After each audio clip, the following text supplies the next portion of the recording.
Welcome to A Necessary History, a space where black men aged 60 and up share the wisdom, the wounds, and the wins of a life fully lived. I'm your host, Ron Johnson, and in each episode we sit down with men who've walked through segregation, resistance, resilience, and reinvention to ask, where did you come from? What did you survive? And what do you want the next generation to know? These are real voices with real stories, told from a necessary history. Let's begin. I have moved from Santa Barbara to Los Angeles, getting ready to start the 10th grade. But because I was on the verge of a nervous breakdown, my hair started falling out. And I'm entering Los Angeles High School. Now, you got to remember now, this is brand new. So I don't know any of these kids. I didn't go to junior high school with any of these kids. Didn't grow up with them. You know, I didn't grow up with them. So, and I have what looks like wingworms. That's what it looked like, wingworms in my hair. So the 10th grade, the 10th grade, I was extremely quiet because of that, extremely shy. Again, sports was my outlet. So they had a B football team for the little guys, and they had junior varsity, and they had varsity. So I went out for B football for the little guys, and started to make friends.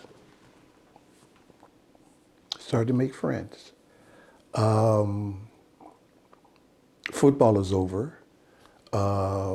Baseball season is getting ready to start. Okay, well, this is,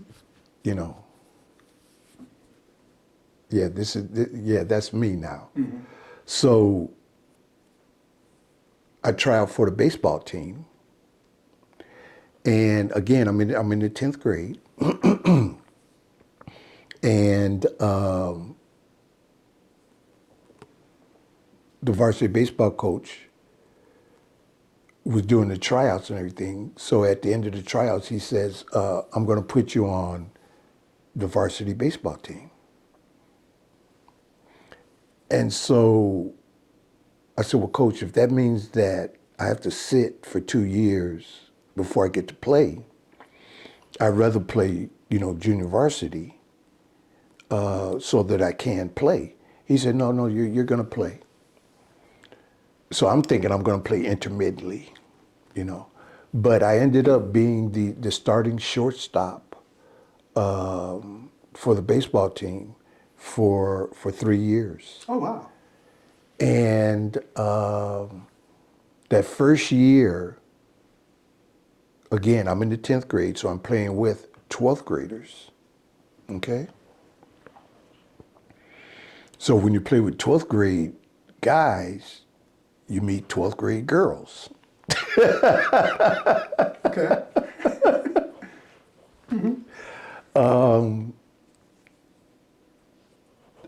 Write-ups, we were winning. We went to city playoffs. We thrived in the city playoffs. And in 1968, I find myself playing in the city championship, standing at shortstop in Dodger Stadium. Wow. Where I always wanted to be, man. Where I always wanted to be, My grandmother would take myself and Daryl and Terry, cousins, to Dodger Stadium. We sit in the left field bleachers, and at that time it was like $6 maybe, $5. And you know how Southern grandmothers are, man. She would fry up some chicken and Eating well. So we got a bag of chicken. Right. We got a bag of chicken and the Grease left stain on it? Did it have a grease a stain grease on it? stain on the bottom of it, bro. That whole thing, man. And we're sitting in left field pavilion eating chicken, and she would buy us a soda, and we were in seventh heaven. Mm-hmm. So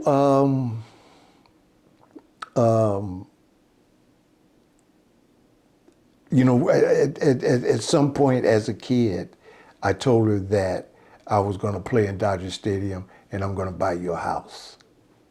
Okay. That was my dream, was to buy my grandmother a house, and to play in Dodger Stadium. So I got a chance to do, one of those two things, and that was to play in the city championship, where my idol stood, and that was Maury Wills at that time. So when you talk about high school, I had a lot of success, a lot of popularity.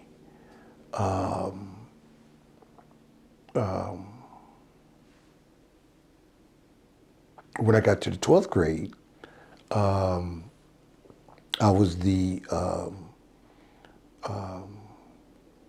varsity quarterback on the football team. Really? On a team that we got scored on the first game preseason in Port Hueneme.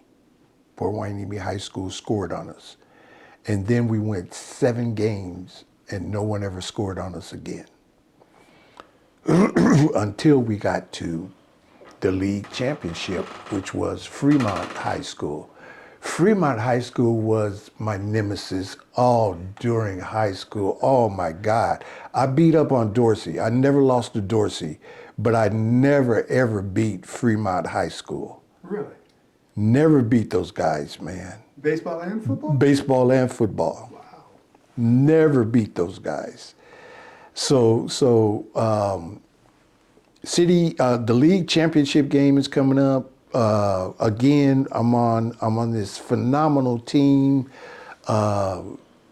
Man, almost half of the defense made all city.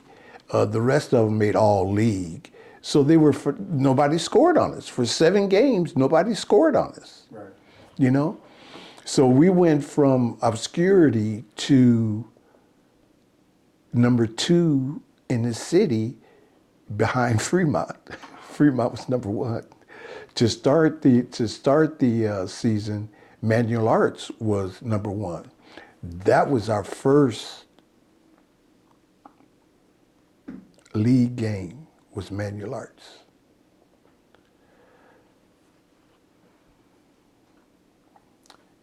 The team as a whole was nervous because they had this all-world receiver named Gregory Moses. Gregory Moses was a man playing with boys. 6'4", 225, wide receiver. He was all world. After he left Manual Arts, went to USC, and how you talk yourself out of a scholarship, I don't know, but he talked himself out of a scholarship at USC. So you never heard of Gregory Moses again. Okay. But this guy could have been DK Metcalf easy. Really? Because he was built like a Greek god. Right. Like I said, 17 years old, 6'4", 225, playing wide receiver. Oh my God.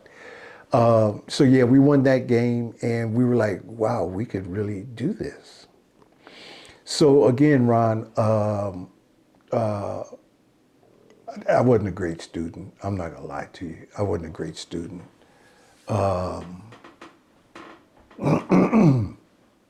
C's.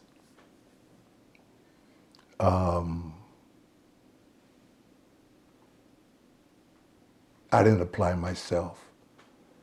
And because we were winning, there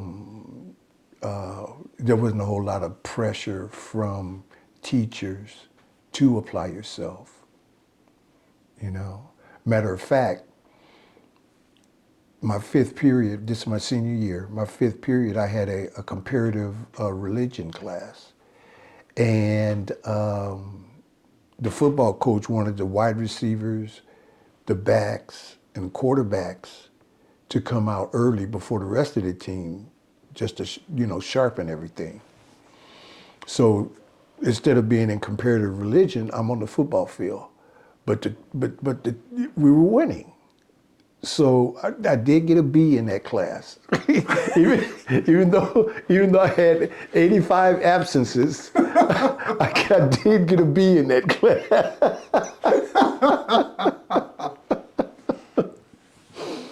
Well, I know you graduated from high school, and where we go from there?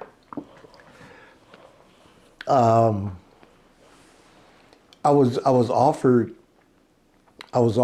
three things before graduating from high school, my senior year.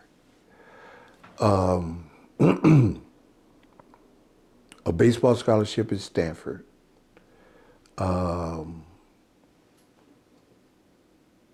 baseball at Howard, and baseball for the St. Louis Cardinals. You got drafted? Did you get drafted by the Cardinals? Yeah. Okay. Yeah.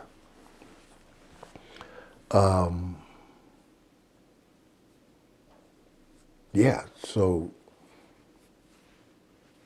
you're going to give me money to play baseball? Mm-hmm. Okay. Sounds like a great deal to me. Ever since I was that tall, I wanted money to play baseball. I wanted to be a baseball player. Right.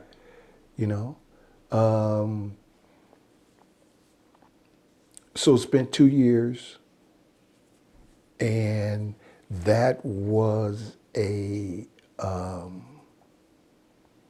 interesting experience to be able to travel around the Midwest, basically the Midwest, Kansas, Arkansas, Tennessee, playing baseball. So you were in the rookie league. You were in the rookie league. Yes. I spent the first year, my first season here in Los Angeles in what they call developmental league. Mm-hmm. So they basically just teach you how to play baseball. Right. And then from there it was single A, and then I graduated to double A. And the guys just got bigger and stronger, and I just couldn't handle it. And eventually got cut, because at every level, you just got to get bigger and stronger and faster at every level, and I didn't. And so I got cut and came back to Los Angeles.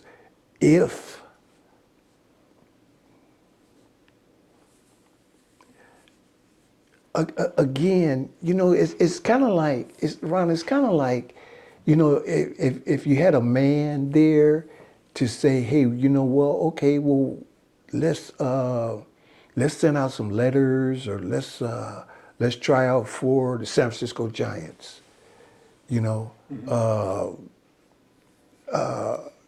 let's go to Arizona and try out for a team in Arizona. Let's get into another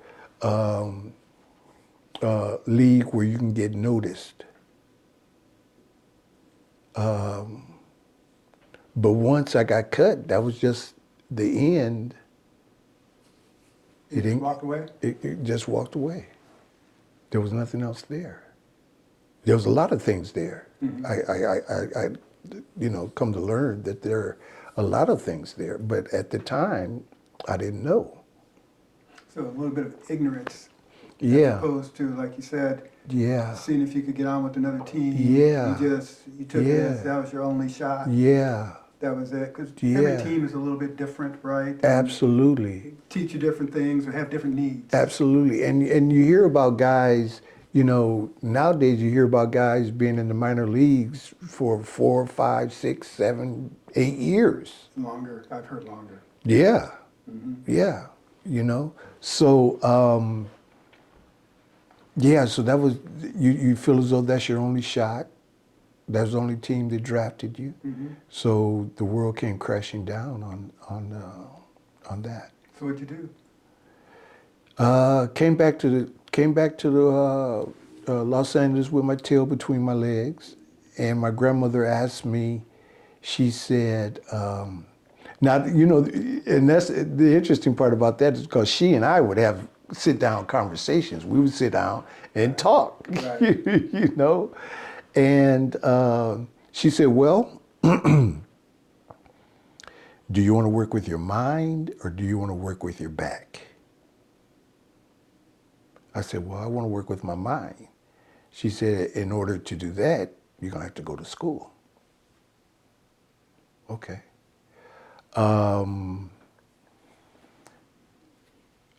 a great uncle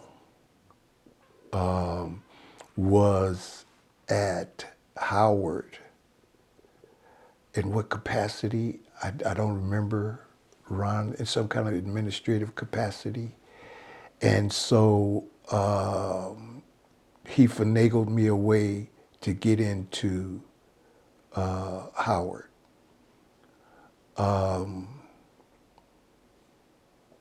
I was so disillusioned with sports, I didn't play sports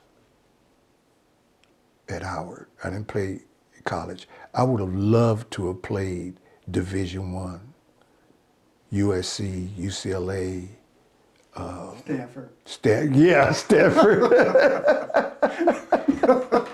Don't rub it in. Stanford, yeah. Yeah, but see, you have to understand that, dude, you don't send a bunch of white guys into the black community to recruit a kid to go to a white school. That to me, Didn't sit right with you? yeah, yeah. But the opportunity to be in Division One, oh, that would have been fabulous. I was also in the midst of a Black Power movement. Okay. Hmm. Say it loud, I'm black and I'm proud. What year? What year are we in right now? We're in 1971. Okay. We're in 1970. I graduated in June of 1970. So we're talking about the summer of 1970. Okay. And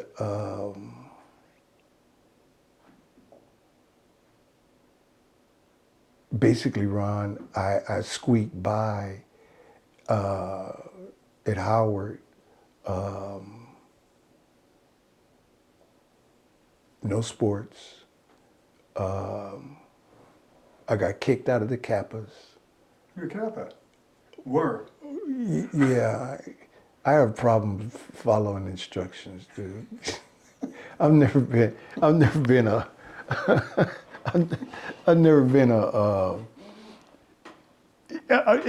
as many teams as I've played on, I've never been, let me put it like this, I've never been a club guy. Got you. I understand. I've never been a club guy. I didn't pledge either, so I know what you mean. Yeah. It's like, hey, we're gonna. I'm not rolling the egg down the street and all that. I'm not doing that. Uh-huh. I'm not doing that. No, I'm not doing that. Uh-huh. So, Did you cross over though? no, Okay, you didn't give. Okay. All no, right. All right. no, Just checking. no.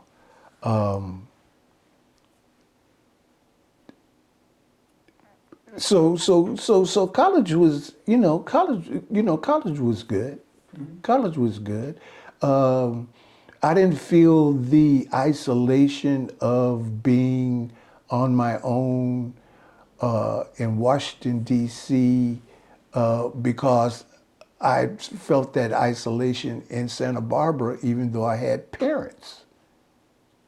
So I didn't. So I didn't feel as though mentally, emotionally, isolated or anything like that. A really good friend of mine, Richard Leathers, went to Howard Dental School, and so we were buddies. We hung out, and just met more friends hanging out with him. Okay. You know, so no, it wasn't a big deal going from Los Angeles to Washington D.C. And you have to also understand that I also was away from home playing baseball. But you have the support. You have a team. You have guys that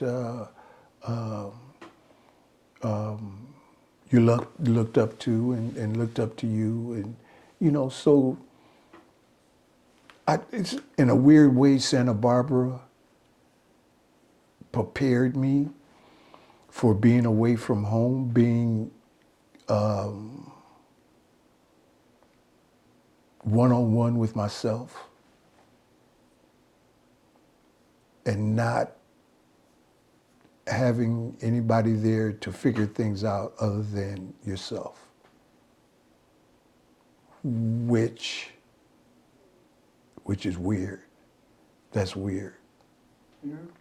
That's weird, because in order to figure things out, you have to have resources. True. And so what are the resources when you're 15, 16 years old, True. 22 years old? So you graduated from Howard. What was your major? What did you major in? Engineering. Engineering. Engineering. Yeah. So, not a good student, but you made it through engineering? Yeah. Yeah. That's a little unusual. Yeah. If you can tell, I'm kind of an unusual guy, Ron. Yeah.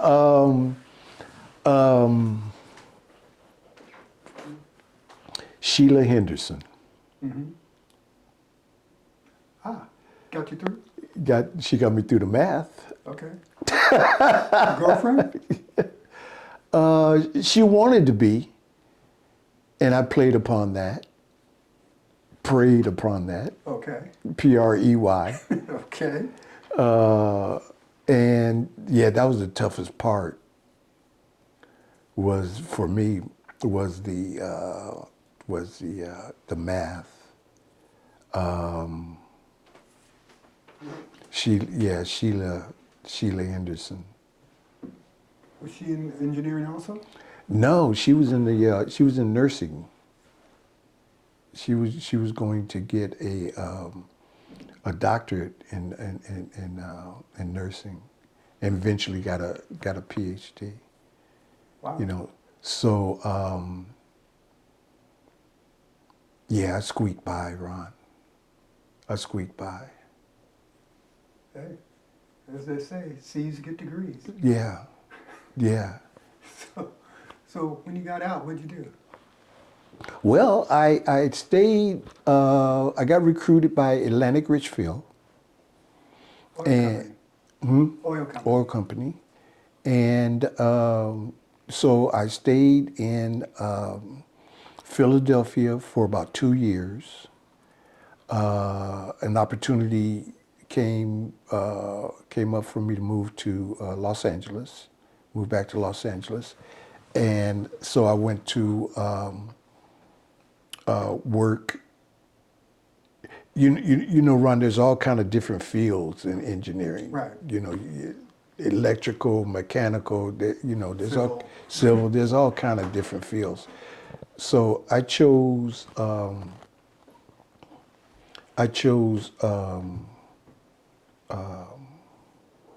Instrumentation in the oil refinery, and we're basically designing and building security systems, fail-safe systems for pressure, temperature, flow, building alarms. You have to calibrate the systems, stuff like that. And before I know it, I had spent 20 years there. Making decent money? Man, yeah, yeah, yeah. Hadn't planned on doing anything, get married during that time, and I got married. I got there in 1975, and I got married in 1988.